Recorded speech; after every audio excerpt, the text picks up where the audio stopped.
बेहतरीन कारकर्दगी का मुजाहरा करने वाले फास्ट बॉलर हसन अली ने लाहौर में कौमी टीम के दौरे वेस्ट इंडीज के लिए जारी तरबियती कैंप में प्रैक्टिस सेशन के दौरान सहाफियों से बातचीत करते हुए कहा, जी बिल्कुल, जिस तरह आपने बोला कि कैंप लगा हुआ है, बड़ा फ़ायदा हो रहा है जी, बड़ा फ़ायदा हो रहा है। ट्रेनिंग हो रही है, स्किल में काम हो रहा है, ट्रेनिंग पे फिटनेस पे काम हो रहा है, फील्डिंग पे काम हो रहा है, तो बड़ा मदद मिलेगी वेस्ट इंडीज़ के टूर पर। फास्ट बॉलर का मजीद कहना,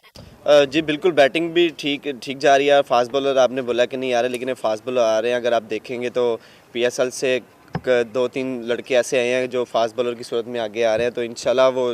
परफॉर्मेंस देकर टीम में आएंगे। दौरे वेस्ट इंडीज के हवाले से हसन अली ने कहा, नहीं, मुझे नहीं लगता कि मुझ पे कोई वेस्ट इंडीज़ का टूर का प्रेशर हो, क्योंकि मेरा डेब्यू हुआ था इंग्लैंड में, उसके बाद ऑस्ट्रेलिया गया था, तो मेरे ख्याल से मुझ पे ऐसा कोई प्रेशर नहीं है कि वेस्ट इंडीज़ के टूर पे जाके मेरा कैरियर ख़त्म हो। फास्ट बॉलर का मजीद कहना, एज ए फास्ट बॉलर मैंने हमेशा ही विक्की भाई को देख के मैंने बॉलिंग शुरू किया। विक्की भाई मेरे आइडियल हैं, तो इंशाल्लाह मैं कोशिश कर रहा हूँ कि उस तरह की परफॉर्मेंस तो नहीं दे सकता जिस तरह उन्होंने दिया, लेकिन कोशिश कर रहा हूँ कि मैं अच्छी परफॉर्मेंस दे के पाकिस्तान को जितवा सकूँ। फास्ट बॉलर का मजीद कहना, ऑलराउंडर की बहुत कमी है इस वक्त टीम में, जैसे फास्ट बॉलर के साथ बैटिंग की ज़रूरत है, तो होपफुली हम प्रैक्टिस कर रहे हैं, इंशाल्लाह कोशिश करेंगे कि उनकी जो